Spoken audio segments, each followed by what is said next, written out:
that's one of the things about religion that we have to remember when we're talking about that makes it such a hot topic issue is because we're talking about law. Who gets to be God? Who gets to be God's deputies? Who is the Most High? Who is the divine authority?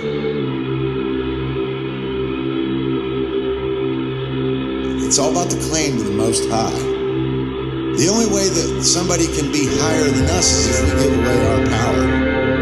Because there's nobody, we're all equal. But we're not equal in our knowledge, so ultimately I think it does have to be a hierarchy, but it has to be a cooperative hierarchy like a bee colony. It's about what our value system is, what we care about.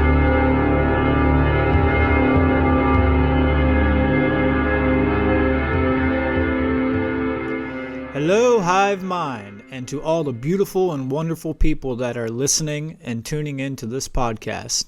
I am your host, Brandon Martin, and welcome to the 37th Cubbywhole podcast, where important topics are unveiled, discussed, and tested.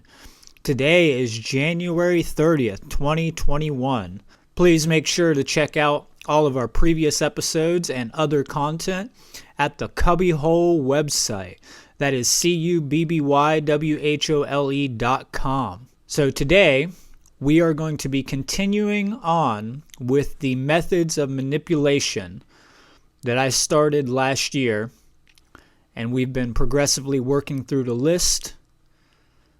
There will be slides available for this episode at the Cubbywhole website on the podcast page. All of us here at the Cubbywhole Network would very much appreciate that more people share the information that we are dedicating our lives to sharing with you. We know that a lot of people are not just going to run across the Cubbywhole randomly, so we would really like it to see a bit more movement, and not just for the Cubbywhole, for all the great teachers out there and all their work. You need to share it as much as possible and preserve that information.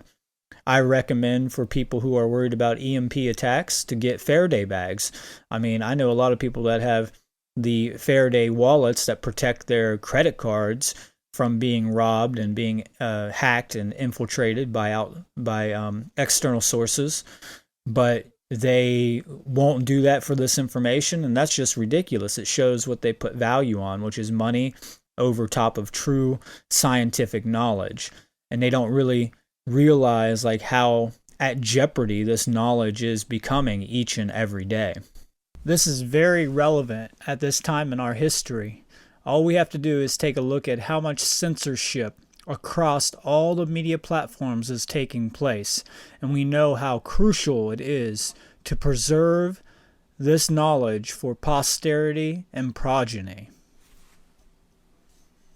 We are going to be picking up with the method of manipulation known as religion, one of the most powerful methods of mind control that has ever existed.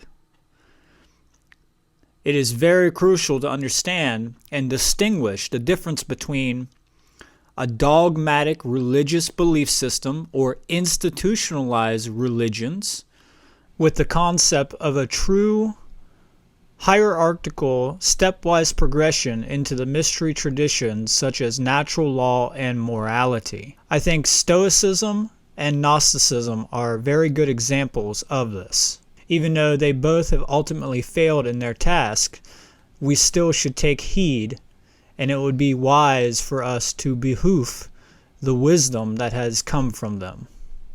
The reason why I bring this up is to make it clear that within religion there is always a core of truth. We must not throw the baby out with the bathwater when it comes to this. But religious belief systems and institutionalized religion is one of the main enemies that we together are battling against every day. We're going to be speaking more on astro-theology, specifically pertaining to the solar cult doctrine. Now, I want to make it clear also that everything that I am bringing to the table here is simply scratching the surface of this amazing knowledge. We each have to do our own due diligence into understanding this knowledge and really gain a vast variety of eclectic material through comparative research to really start to understand how important this topic truly is. Not only that, but it is also important that once we have that understanding, that we apply it in some way or fashion to dismantle the dogma and to bring to the surface the truth that religion does hold. We are trying to get away from all the garbage. We are trying to peel back the shell of the exoteric doctrines that covertly conceal the truth underneath the dogma. I mean, to me, what religion has done to people is literally remove their frontal lobe and thrown it in a garbage disposal. The more we literalize the Bible, the less we truly understand its esoteric meaning. We have to take a much more holistic approach to find the root of the religious belief systems and trace it back into our history by following the ideas, because ultimately, all religions are based upon astro-theology. As I was explaining in my previous solo episode, the archetypal figure known as Jesus was an aspect, or what I would refer to is an aspect of our consciousness that we must raise out of the darkness and into the light. Or we could say to resurrect ourselves out of the coffin and into the light of truth, love, and freedom. The way that I look at heaven is it is a state of consciousness that must be manifested into the physical domain. The entire concept of heaven and hell is a Hegelian dialectical manipulation that relies solely upon fear and belief rather than a science of natural law to ensure that people behave in accordance with the arbitrary notions of those who are writing those laws. When we are speaking about religion, what we are truly speaking about is who gets to be God's deputies on earth, like Douglas says at the beginning of the episode. We are speaking about law, and law in a proxy form. We are speaking about authority. From my research, I have found that the title Christ is given to those who have reached a certain degree in consciousness, or in fact a certain degree within the mystery traditions. So we could say that if Jesus was a real person, he must have been initiated into the mystery traditions of ancient Egypt. And whether or not he was initiated into the lower or higher mysteries is still up for debate. I would say that he was only initiated into the higher mysteries. And now, don't get confused with the terminology there about the mysteries. The higher mysteries deal with the solar doctrine far more than they deal with the stellar doctrine. So the lesser mysteries does not mean they are less valuable. Actually, the lesser mysteries are far more relevant and far more important. The higher mysteries is what takes us into Neo-Platonism. I'm not going to completely explain that here, but we do need to understand that the lesser or the earlier mysteries are considered to be the purest form of the stellar mythos. So I just wanted to clarify that. But I believe that the title Christ is actually given to people who have been initiated into the mystery schools and have reached a certain degree or level in consciousness. This is what it means to have Christ consciousness, meaning that we all can be at that level of Christ. And this is activated through the heart-based consciousness. So these become synonymous with each other. This also has to do with the rising of the Kundalini energy. Now, the name Jesus actually comes from Yehoshua. This is also related to the name Joshua as well. In Hebrew, it is broke down into 5 parts, which is Yod, He, Shin, Vav, He. This also relates back to the 5 alchemical elements. Now, this gets simplified later on down to only 4 elements, and I find that highly intriguing and very important because it's a reduction in the symbolism and it's a reduction in the mythos and the knowledge. The name Yehoshua became very popular with the Renaissance occultists, specifically in the second half of the 16th century. It is important to understand that when Yehoshua negates the letter Shin from the name, it is a tetragrammaton, whereas when it is added in, it is a pentagrammaton, which correlates to the pentagonal symbolism. The tetragrammaton literally takes out the idea of spirit and puts us all in materialism. The name Jesus is interesting as well because this is where we get our word yes from. And it correlates to our gesture of yes as well, being up and down movement with our head. Yes is jess, or juice. And this has a correlation to our word yeah, or yah. And this also correlates to the word year, which puts more emphasis on the solar cult doctrine. So now we're going to take a look at parallels between the Egyptian deity Horus in the solar doctrine compared to Yehoshua or Jesus. So we're going to take a look at the parallels within the story to show how we can correlate these to many different traditions and many different deities of the ancient world. This is just one example of thousands upon thousands of examples that could be given.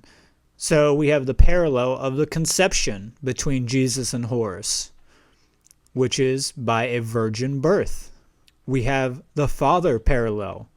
Horus, the only begotten son of god Osiris. We have the parallel to Horus's mother, which is Mary.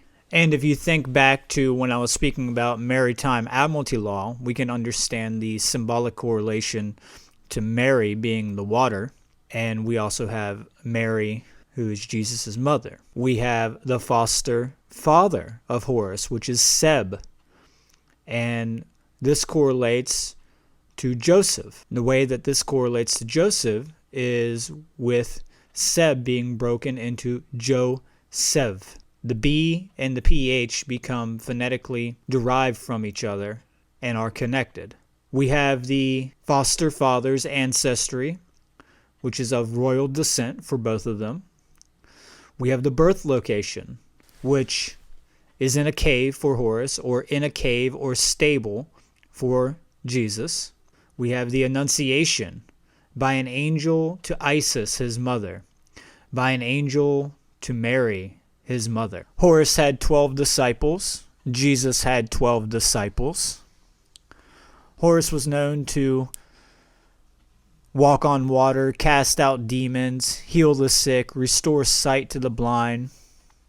This is also known in the Jesus allegory. So as we can see, there are tons of correlations, and I mean, I could go down this list infinitely. I can give some sources for people to look into these things. I would recommend the book, The Christ Conspiracy, The Jesus Mysteries, anything from Gerald Massey, the renowned Egyptologist, the book Sun Gods, and I would also recommend the documentary Zeitgeist for a great introduction to this. In the last episode 32 that I did, we were speaking about astro-theology and how it pertains to religion and mind control and the institutions that are manipulating consciousness at a mass level. There is one correction that I would like to make and make a little point about this. In my last episode, I had mentioned the precession of the equinox, and I had told you guys that it goes counterclockwise, which is correct. But then I started to move clockwise through my examples of that precession. So I just wanted to make it clear that we're moving counterclockwise. That's why it's called a precession. And we are now entering, or have entered, depending on where you get your sources of information. Some people say we're not entering into this age yet. Other people say that we've already entered into the age of Aquarius now. I personally stick with the idea that we have already entered into the age of Aquarius, but I can get behind that we do have ambiguity in our timekeeping records. And the main way that we can find out whether this is true or not is just by keeping track of the constellations. So from my studies into the constellations, yes, we have moved into the age of Aquarius. We spoke upon the Egyptian mythology being correlated with the astro-theological progression of the sun from the vernal equinox into the autumnal equinox. And I believe that's how you pronounce that, but it's just the autumn equinox. The equinox during September. Another name for the precession of the equinox is also called the Platonic Year. And as a brief re-mention here, the best way to remember how long the precession takes place is just by thinking of it in a rounded estimate of 24,000 years. Now, it is more accurate to say it is more around 25,000 years to 26,000 years, maybe a little bit more or a little bit less when it comes to those numbers. It does change. This is not an absolute number, but to generalize this makes it easier to understand and to really correlate to why we have the solar calendars the way that we do, and why do we have the time on the clock the way that we do. There's a lot to this, and you can correlate this to a lot of different solar aspects in our lives, because our entire world is run by a solar cult doctrine, and that's what we're trying to explain here. At least that's what I am trying to explain here by bringing up this form of manipulation. And yes, there are positive attributes to the solar cult. So I'm not trying to marginalize the positive traits and aspects of the solar cult. But we do need to realize the negative aspects. We need a process of negation, a apophatic deduction to understand why we are living in such a world filled with suffering. And one of those main reasons, from my point of view, is because we've allowed the dark solar cult, if we want to give emphasis through a different name, the dark solar cult, power to reign over this world through institutionalized religious belief systems that have not been dealt with by educated people. And one reason for that is because most of us are not very well educated people. We think that memorization of something means that we have understanding of that thing. And this is why IQ tests are very lacking when it comes to actually gauging somebody's true intelligence. Not only does it lack the moral testing or ethical testing, but it also lacks the testing for true understanding, which is very difficult to test, but it can be tested properly. But it is called a procession because the sun moves in retrograde motion through each house of the zodiac counterclockwise. And this consists of movements in 30 degrees. It moves 1 degree backwards every 72 years. One of the main reasons why we get this precession is because the sun's retrograde motion is based upon the Earth's wobble as it orbits the sun. The Earth's wobble is why different constellations appear in different places in the night sky. The sun also appears to be in motion in the galaxy, likely due to the gravitational pull on it from other spatial objects. Now, to give a little bit of history to where we get this precession of the equinox. Now, from my point of view, it obviously dates back far into our antiquity that goes well into the stellar cult and probably very early stellar cult.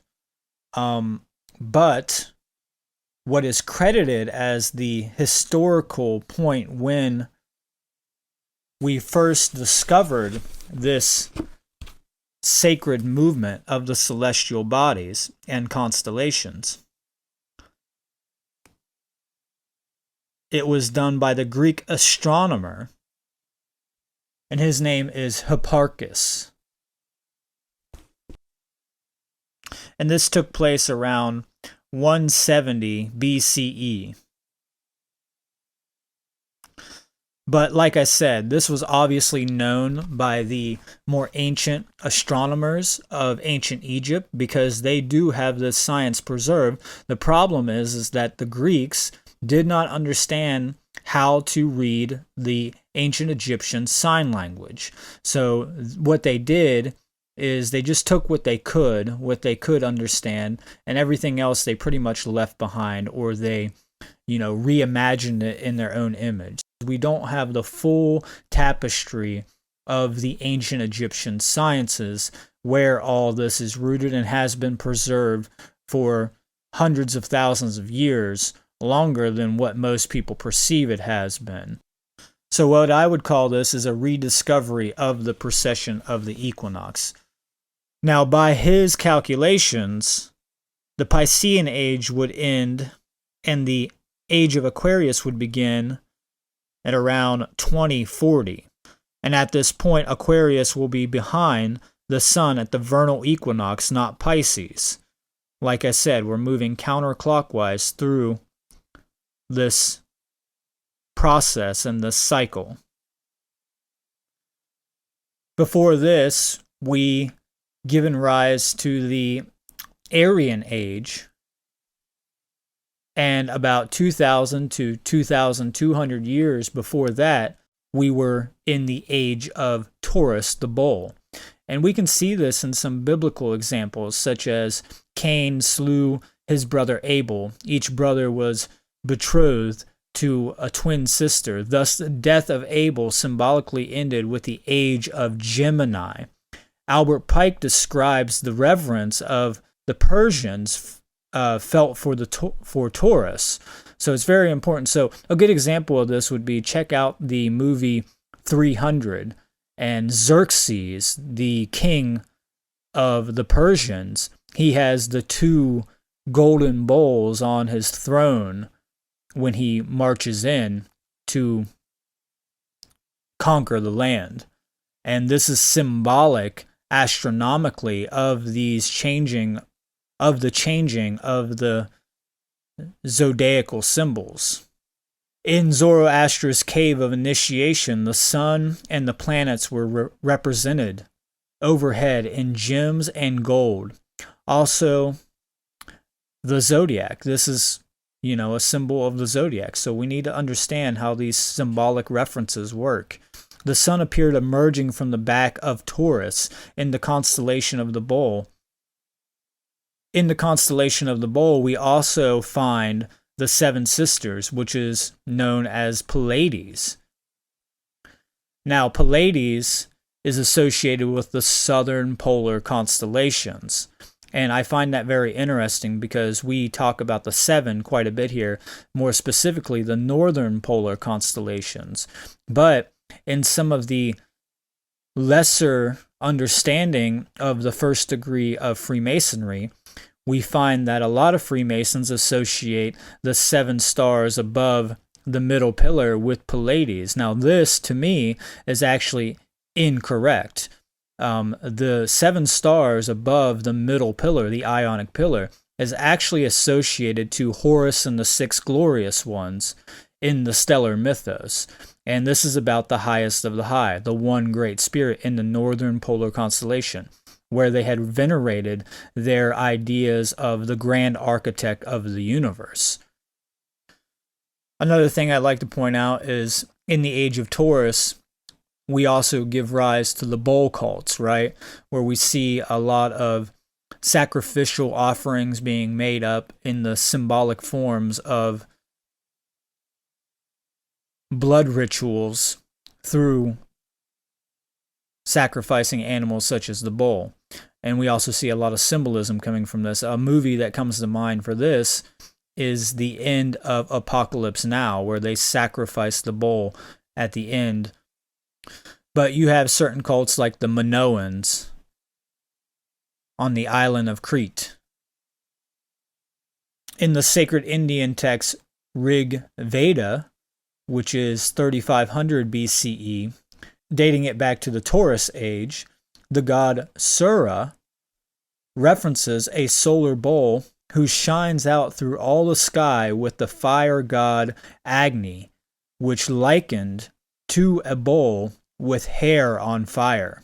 Now, what I would like to say about this is a lot of these, to me, are in conjunction with death cults, because the Egyptians at this point had come out of their perfected eschatology, and the true nature cults or life cults has started to degrade, and now we're getting into the sacrifice of animals to the higher deities. So, I mean, all you got to do is take a look around you. Think about all the symbolism within your daily life that pertains to solar cult. And yes, I will be talking about the symbolism in the next section of the weapons of manipulation when we get into subversive use of symbolism.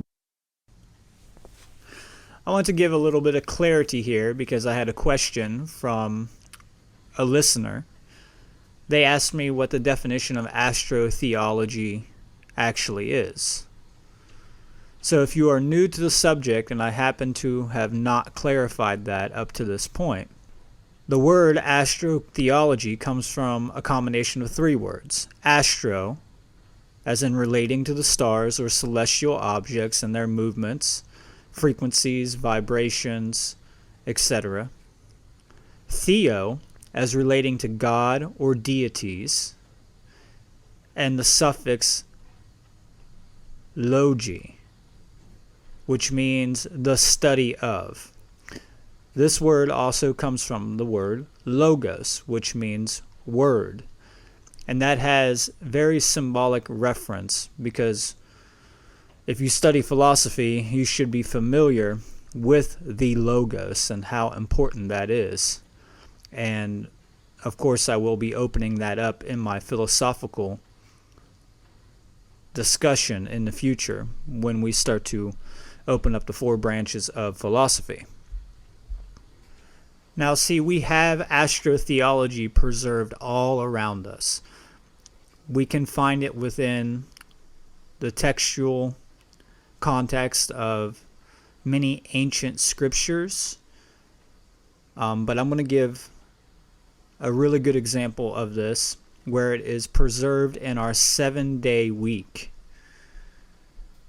The first thing that we need to understand when it comes to this is that the ancients could only see the 7 celestial bodies with their naked eye.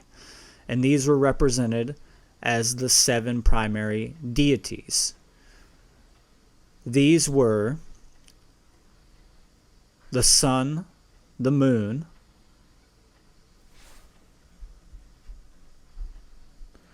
Mercury, Venus, Mars, Jupiter, and the last one that they could seemingly see with their naked eyes was Saturn. Saturn represented the dark sun, or the opposing force of our sun. It is also important to note the differences between the heliocentric model and the geocentric model. The geocentric model you find often in the Christian text, where everything is circling around our planet, Earth.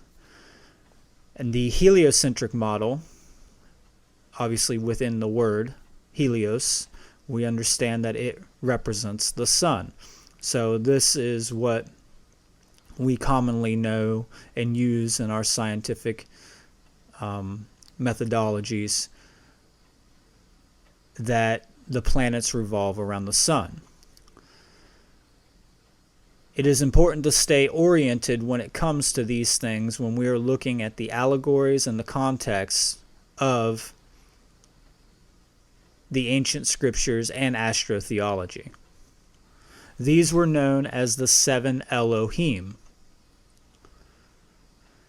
Elohim comes from the Hebrew Bible. It means the wanderers. So these are the 7 wanderers. And I would say that they were the lowercase g gods. Okay? And it's very important to understand that. And whenever we look at ancient cultures and see things like polytheism, it is important to distinguish between the one great spirit and the archetypal celestial bodies that are representations of attributes of the one great spirit. So polytheism tends to be a way of breaking up the attributes of the one great spirit based upon characteristics and movements of these celestial bodies. So ultimately what we find is that they tend to be monotheistic, not always, but the Egyptians definitely were monotheistic, even though they may have a polytheistic system of deities. It's important to not take these literally and to understand the spiritual context in which the ancients were trying to pass down this great knowledge and science that they had discovered and preserved within many different forms of communication for us to enhance our own consciousness and create a better world with. What we're trying to do here is find the ubiquitous nature between all religions and bring them together so that we understand that they ultimately have one source. All this knowledge comes back to one source, one location, and in my point of view, it comes from Africa.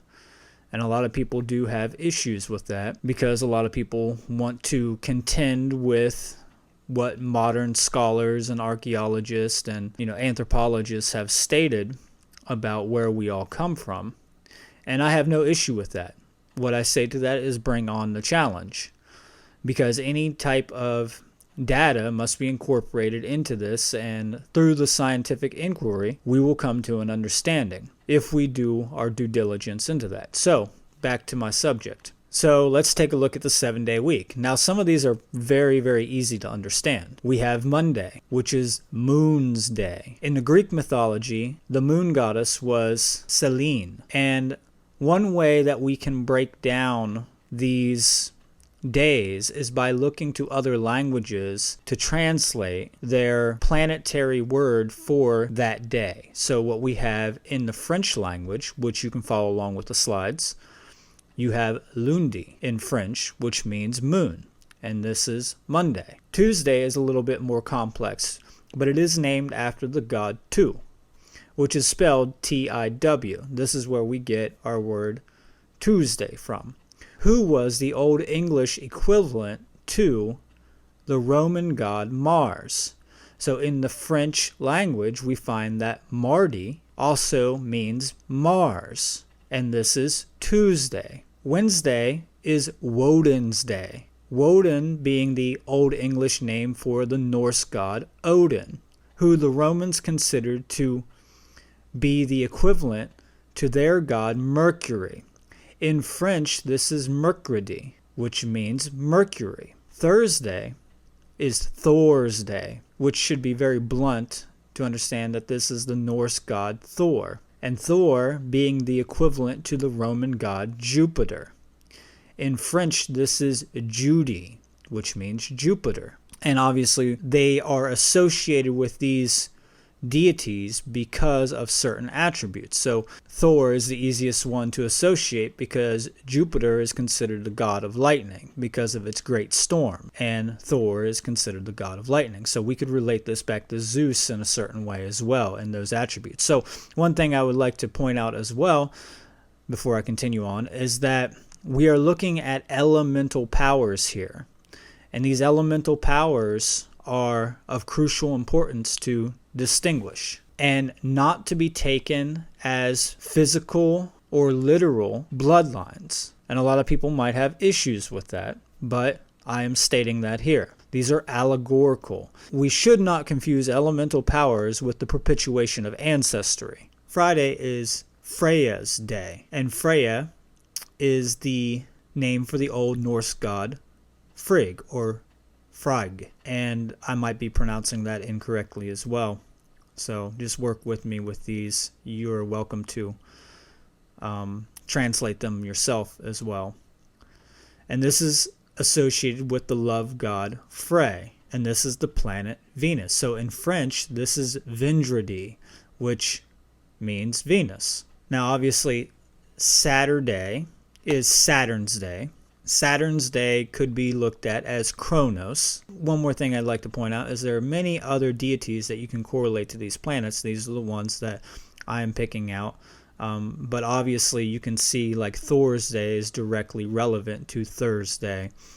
Friday is directly relevant to Frey's day, etc. Tuesday is directly relevant to Tuesday.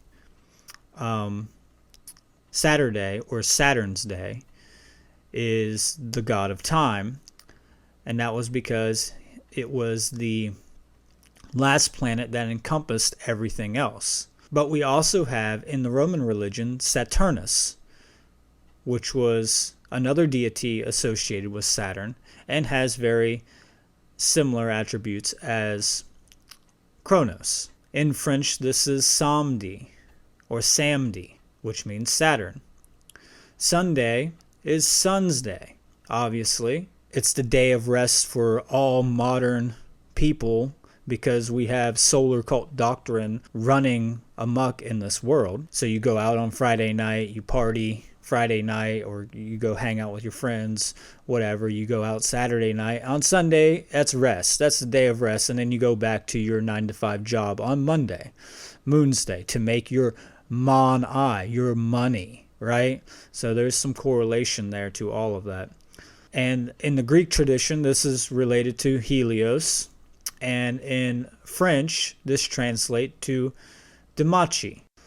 So if I brutalize those translations, I apologize. I've never been very good at pronunciation. Still working on that. But I feel that that's relevant. And this 7 happens to be very important when it comes to the stellar mythos as well, because this is a solar cult overlap when we are putting a finer point on time and we are putting a finer point on the movements of the celestial bodies and the seasons and things like the vernal and autumn equinox and the summer and winter solstice. So there's a lot of things to this when it comes to understanding astro-theology. Going back to Elohim, that means gods. It's not one god. Elohim is plural for gods. I wanted to mention that earlier, and I don't think I did. El is God, and this relates back to electricity. Mag is magnetism, so we have the El and the Mag, the masculine and the feminine. And that is very important to understand, and we will explain that further in future episodes. If you're following along with the slides, the next slide is called the Age of Aquarius. Now, I have mentioned earlier that we have moved into the Age of Aquarius. Some say the Age of Aquarius is the age of knowledge, the age of washing away all of our materialistic, ego-identified illnesses. I say it's the age where humanity's ultimate goal is for freedom. So on that slide, it gives you a little bit more of an example and some numbers to work with when it comes to the Great Year or the Platonic Year. I just wanted to mention that. The reason why I brought this up is because we are now going to focus on the Age of Taurus, because I'm going to talk about something called the Cult of Bill and Bill worship. So I'm going to end this episode with going through the next few slides, and you should follow along with them like this is a presentation if possible. Make sure to look at the visual representations that I'm giving. And I'm going to go into a little bit of green language and also a little bit of mythology to explain a few things here. And then we are going to call that the end of the method of manipulation for religion. And on the next solo show, I'll be going into subversive symbolism. So the Age of Taurus is said to be around 4000 BC to 1800 BC. Taurus is a fixed earth sign. So this is in relation to the attributes that we are assigning to these zoo types because of their time period in the seasons and how they correlate to our sacred sciences such as agriculture. And I believe I explained this before, but I will say it again. When you see the bull, you get your plows out and you start to get your gardens ready. This is what this is about, preserving the ancient knowledge of not only the sabbatical year, which relates back to those 7 days of the week, because the sabbatical year is about the 7 years. The sabbatical year was about knowing when to not plant. So every 7 years, you have to rotate your crops because the soil becomes depleted. Thus, there is no more nutrition in the soil or nutrients in the soil. And the way that we preserved that was also in the 7-day week and in many other symbolic associations with the 7, so that we would not forget that important part of the science of agriculture. So this is about the sacred science of agriculture, because agriculture was one of the fundamental sciences that promoted healthy, civilized development. It helped to evolve our species, making us less animal-like and making us be able to create less harm onto the sentient beings. And we were thriving or striving. We were striving to do that.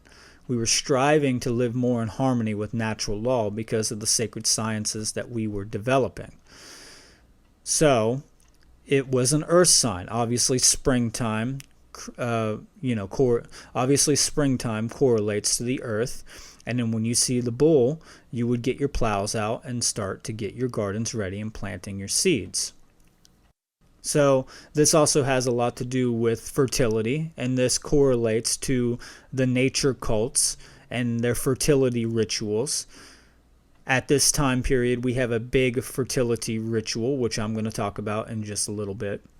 And if you're looking at the slide, you can see that this astrological sign is associated with agriculture, money, banking, real estate, property, all matters dealing with physical ownership and permanence and security. But it goes beyond just that, because that only takes you into a materialistic view. It has a lot to do with our spiritual side. But what I mean by this is spirit in the flesh. It has a lot to do with our work being done here on the ground. So do not take this just solely as a left brain thing, because even though it is an earth sign about being fixed, it is about you bringing your spirit to the working area so that you can get the work done. So in many ancient cultures, we have the bull being symbolized by many different deities depending on the evolution of their mythos. You must understand as well that depending on the evolutionary period of the mythos, you might find different zootypes being attributed to the same deities. So it's important to stay oriented. So at one point you might have Horus as the falcon, and another point he may be the crocodile, or he may be symbolized as a different zootype. We find this very often, and this is because not only is the mythos evolving, but our sciences of species is starting to evolve. the characteristics of species are starting to evolve, and we're starting to put a finer point on different animal attributes and also different animals, and we're starting to distinguish one from the other. So Ra was the bull of the heavens. We have Osiris, the bull of the earth. We have Nut, the sky goddess with the cow's ears. We have Hathor, the cow goddess in the Egyptian tradition, who is also crowned with horns. We have Bolchius, I believe that's how you pronounce that, Bolchius, which is the bull of Thebes. In addition to pharaohs carried the Ankh, which is associated to the symbol of Venus, the planetary ruler of Taurus. Now, I want to point out here that this is later on. The Ankh is very important to understand because it's one of the first totems ever used to help the spirits go through the Duat, or the underworld. So this is one of the first types of magical tokens that the ancients would give to honor the dead and bury with their dead to help them work through the spirit realm into reincarnation. So the Ankh earlier on is, symbolized by many, many different things. It's a masculine and feminine symbol being brought together. There's a lot to the Ankh. But for context of this, we do find in the later mythology and the later use of this Ankh symbol, it is associated with Venus. And since Venus is the ruler of Taurus, we have a correlation there to the bull.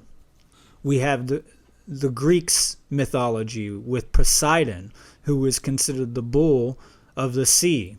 The bull ravisher of Europa, who fled over the Taurus mountains, and most notably the Minotaur, which was the offspring of Poseidon's white bull and Pasiphae.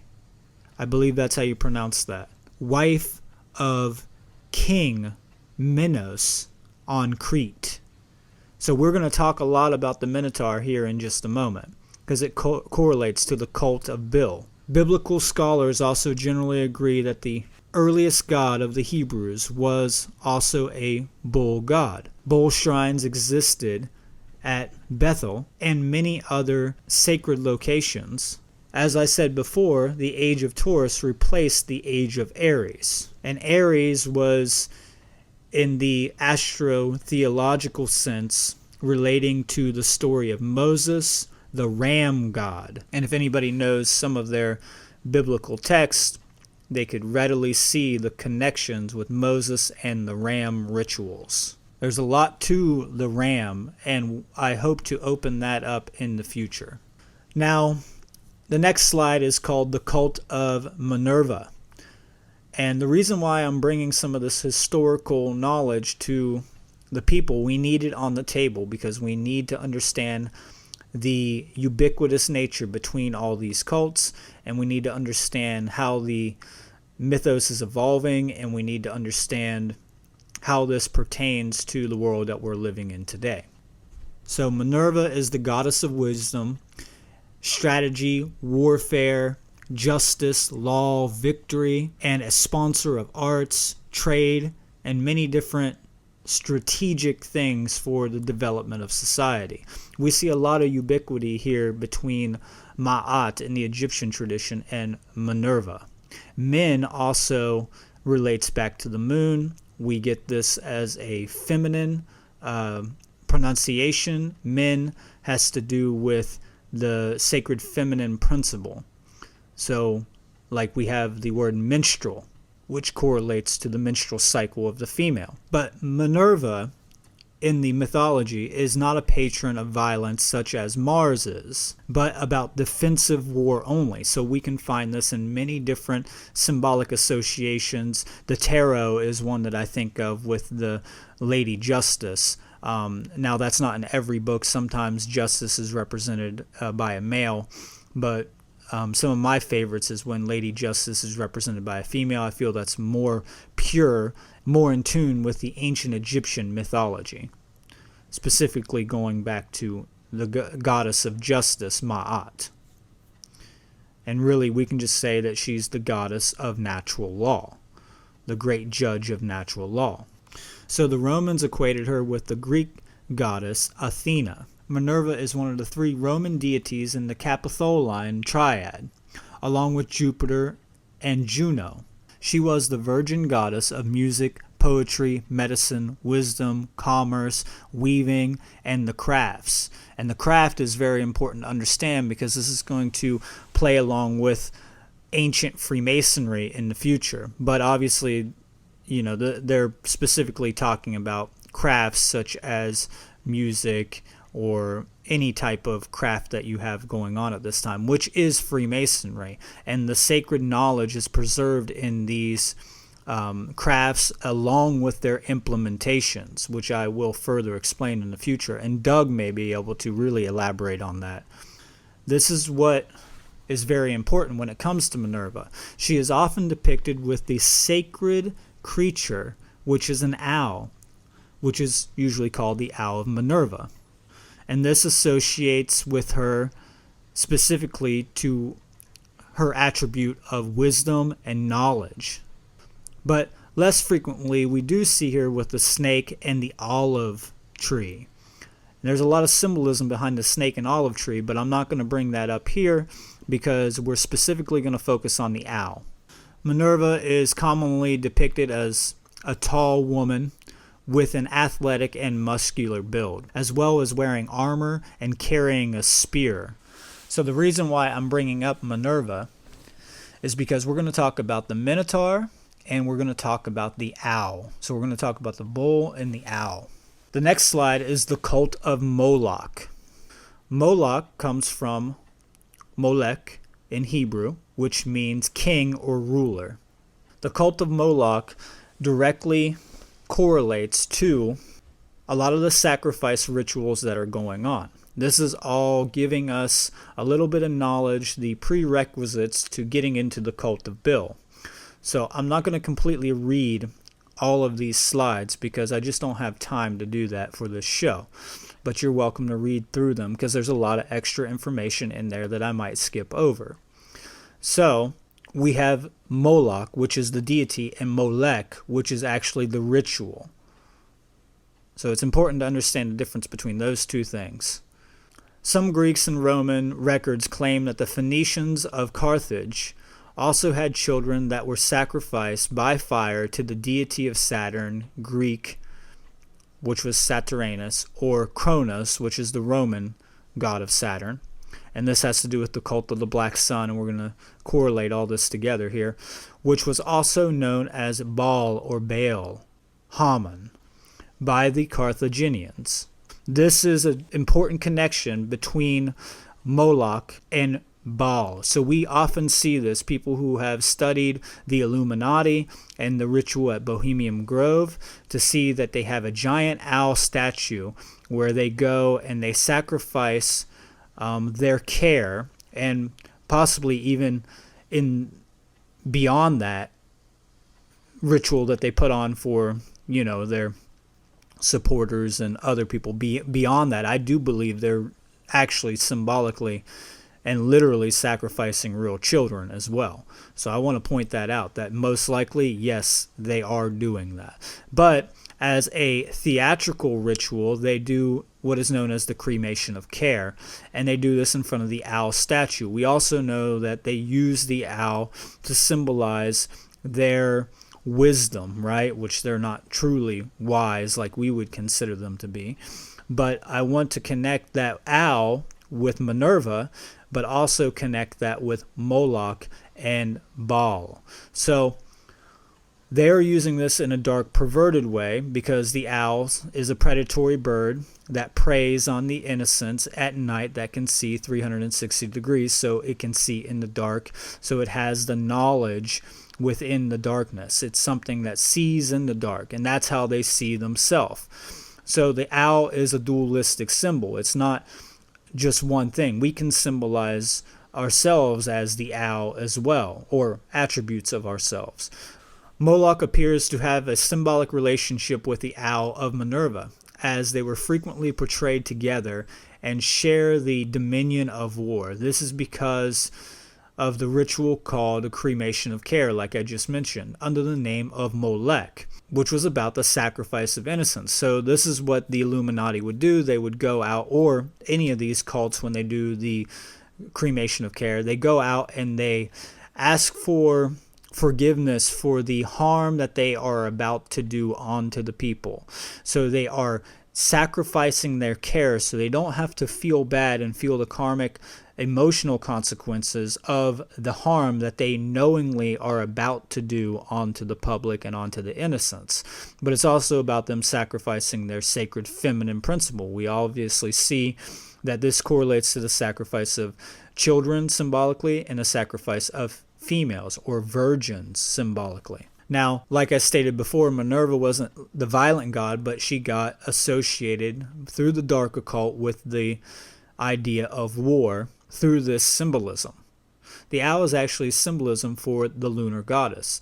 The owl was depicted as a symbol for wisdom because it had the ability to see in the dark full 360. This also correlates to the idea of the halo, the Christian halo, light in a 360 degree spectrum. It is a metaphor because it illuminates the darkness of the masses and educates the ignorant. This is about transcending illusion and deception and seeing the ultimate truth of the world. So you may ask, who is Bill? I keep mentioning the cult of Bill. Well, who is Bill? Bill is ultimately the one God that's ruling over this world right now.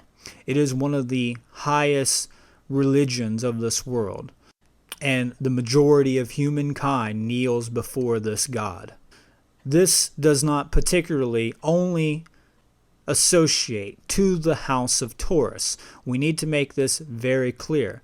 But more so, this is associated to the primacy in day sky, the primacy on materialism, Darwinism, domination, slavery, things like this. This is the primacy of control and slavery, which is associated to the day sky. And this is associated with monarchy, the one ruler, because there's only one bright light in the sky for the most part. Every once in a while you get the moon in the sky, and I will talk about that later in the Subversive Symbolism section.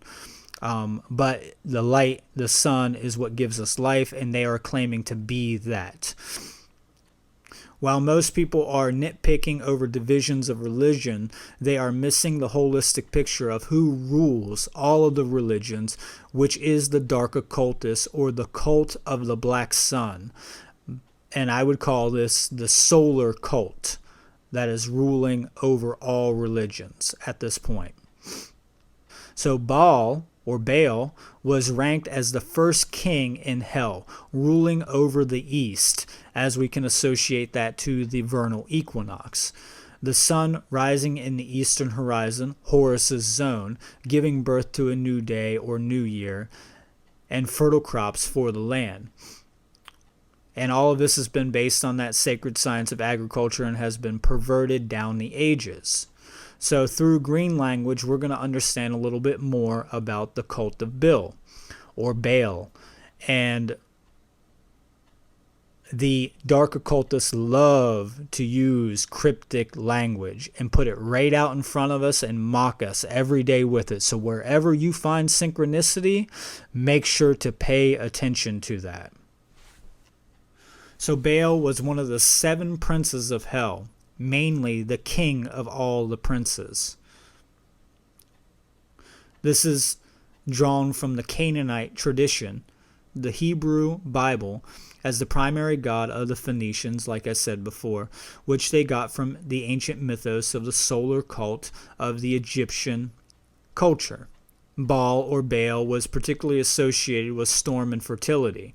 And as we see on the slide, you have Baal, or Baal, with a single-headed axe. This is so important to understand because this represents primacy in the north. I cannot put more emphasis on this. This is so important to understand when it comes to this. This represents world domination by a male, left-brain, patriarchal ideology. This is the gavel, and we will be speaking very deeply about the gavel.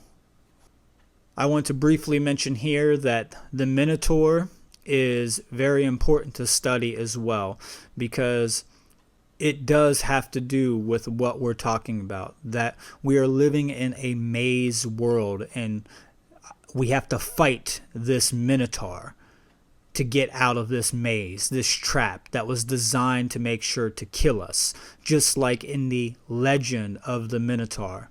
In the legend of the Minotaur, we have the hero Theseus who has to come in contact with this. This is a Minoan mythology.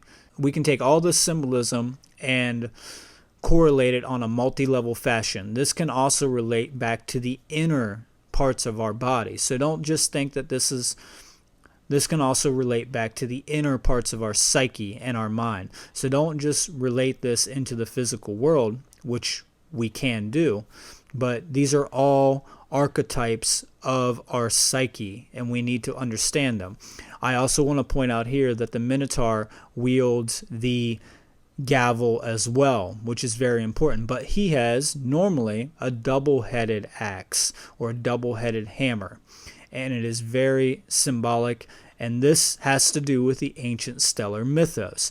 The gavel is originally the symbol, the ancient Egyptian symbol for nature or God, and I'm not going to explain all this in this episode, but I do feel that context on that is very important, because that's a big topic to open up. But it has to do with the seven. It has to do with northern polar constellations. It has to do with the pyramid. And it has to do with the Neter, or the NTR, which is where we get our word nature from. And Doug and myself, hopefully, we will be able to open this up in the future very well. I'm sure Nate will also bring this up quite a bit. So I'm just putting it on the table because we do need it on the table at some point. And since the symbolism is here, I am not going to ignore that symbolism. In the zodiac, or the zodiac, which means animal types, the animal circle, the circle of life, the Taurus is the bull, right? And we have the great ritual of the Illuminati that takes place at Bohemian Grove on what is known as the Gaelic holiday of Beltane. This is also known as May Day or Walpurgisnacht. There are many different names for this mid-Sabbath point, and there are 4 of them, but this correlates to this ritual that they do in the springtime. This is all about fertility, planting of new crops, the coming of the new harvest, which will be at the end of the year, making sure that your plants are fertile and good. When you see the Taurus, you get your ox out or your bull out, and you start to plow the garden beds, like I said before. In the markets, we have the bull market versus the bear market. And it's very important here to understand that the bull market relates to materialism and the solar cult, and the bear market relates to the stellar cult and spiritualism. The bear has a lot to do with Ursa Minor and Ursa Major, specifically Ursa Minor in the stellar cult, because it has to do with the 7 pole stars, or Horus and the 6 glorious ones, which has to do with the gavel, nature, pantheism. And anytime we see a bull market, it's everybody going nuts over materialism. Everybody is like, yes, we're making a lot of money.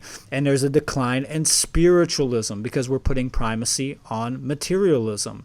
So it's not a coincidence that you have the bull versus the bear in this. It's so important to understand how they're using these symbols to mock us, because this is a mockery of our spiritualism. Because everybody goes into depression when the bear market comes up, right? But that's because they're finally coming into contact with their true selves, and they really haven't dealt with the darkness of their own self, and they don't know how to handle that the spiritual energy that's being distracted by materialism. Now, obviously, we need a balance between both materialism, or the material, and spiritual, but in correlation here to the markets, we have the bull market. We have the bi-bull, which is the 2 bulls. So if you read that zodiac slide about the ritual taking place during Beltane. I also gave some information about the two suns in the Hebrew tradition. But bi means two, like binary. We have two digits, 0 and 1. And we have two bulls. And this is about the aspects of the two suns, being the sun in the east and the sun in the west. And this correlates to the science of putting a finer point on time, and the attributes that come from that finer point on time, the effects that happen during these time periods of the day. We often see this. We have Babylon. So there's another bull in there. We have ball games, right? Everybody is out playing the ball games to Baal. We have ballers, which has to do with materialism. We have Bel, the lady that marries the beast. We have billionaires. We have gold bullions, and the gold represents the sun as the bull. Balkanization. Baal is in that. Baal is in that. Balkanize. And if you don't know what balkanization means, it means to take a geographical location, split it up into different regions so they all battle with each other based upon their arbitrary laws, because now you have a way of dividing and conquering that land and keeping everybody fighting with each other. We have Bolshevik. We have rebellion. And in this context, I'm saying that rebellion being used as a means of dark occult sorcery rather than the true rebellion, which you can go to my Fake Ass Punks presentation to get what I feel is true rebellion. We have the Bilderbergs, right?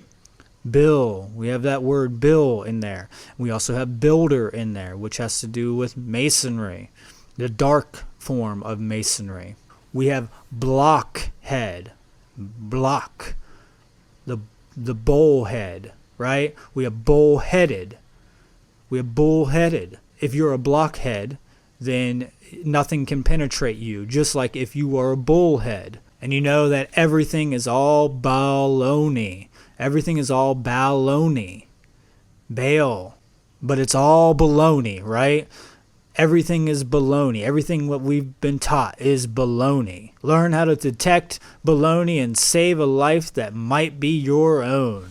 We have belief, Bel. We also have Beli in that, but Bel is in that because belief, if you believe in certain things, then belief is antithetical to knowledge. If you believe something, then you do not have true knowledge of it. You do not have gnosis of it. So those are two diametrically opposed constructs of the mind, knowledge and belief. So Bel, and you got your head firmly placed up to your rear end is where it's at, because you're bullheaded. We have lightning bolts. And trust me, we need to have lightning bolts. We need to energize our sacred masculine in the proper way. We need to be energetic in this way. We need to have boldness and the balls to say no to the corruption that's taking place. I mean, look at this grandmother or this old lady sitting in front of these immoral trash who are, coming in to violently take down innocent people. And trust me, she has more balls and boldness than most men that I have ever met, ever in my entire life. We need to turn the light bulb on. We need to turn the light in ourselves on. We need to be that light, that beacon of hope for the world. We need to be the light workers. We have the Bill of Rights. And even though I am not someone who thinks that we need to have redundant authoritarian pieces of paper for our rights, because once you understand what a right actually is, it's very simple, and to write it down, it becomes very repetitive and unnecessary. But we still don't want to lose any way of preserving our rights. And we have the Liberty Bell. a symbol of freedom. And look, it's cracked. I find that very symbolic that it's cracked because our freedom is cracked. We need to be like bulldozers with the truth. We need to be unmovable bulldozers. And if it comes down to it, which I do not advocate for at this point, but if it does come down to it, you better be ready to use ballistics and bullets to get the job done.